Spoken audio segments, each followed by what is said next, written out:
apakah memajang tulisan ayat Al-Quran di tempat-tempat tertentu di rumah dengan tujuan tertentu seperti agar ingat dengan zikir atau ingat dengan Allah, ini diperbolehkan Ustaz? Mohon pencerahannya Ustaz. Baik, barakallahu fik. Hal ini telah ditanyakan kepada beberapa para ulama, di antaranya Syekh bin Baz rahimahullahu taala.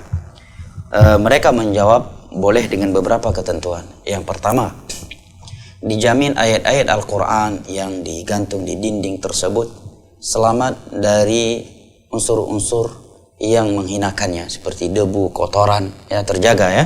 Karena sebagian orang menuliskan ayat-ayat Al-Quran itu di kaca mobilnya sehingga terkena kotoran sapi ketika berjalan, kotoran-kotoran lainnya, kena tanah liat, ya, kotoran yang lainnya. Ini justru menghinakan ayat-ayat Allah, syiar Allah, dan Allah berfirman, "Wa may yu'azzim sya'airallahi fa innaha min taqwal qulub."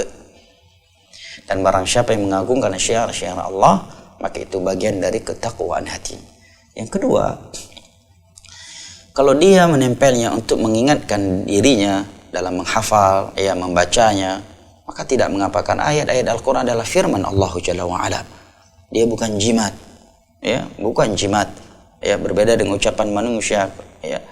Tentunya firman Allah, jika seorang bertawassul dengannya, dengan firman Allah, ya, bukan dengan benda yang digunakan untuk menulis firman Allah tersebut, adalah firman Allah adalah sifat Allah Jalla wa'ala, dan sifat Allah bukan makhluk. Maka ini ketentuannya, dijaga tetap dari jangan sampai terkena kotoran, dibiarkan terkena kotoran hewan-hewan, ya.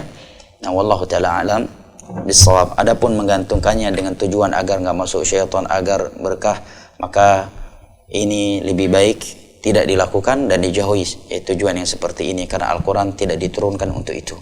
Wallahu taala alam bisawab, wal ilmu indallah.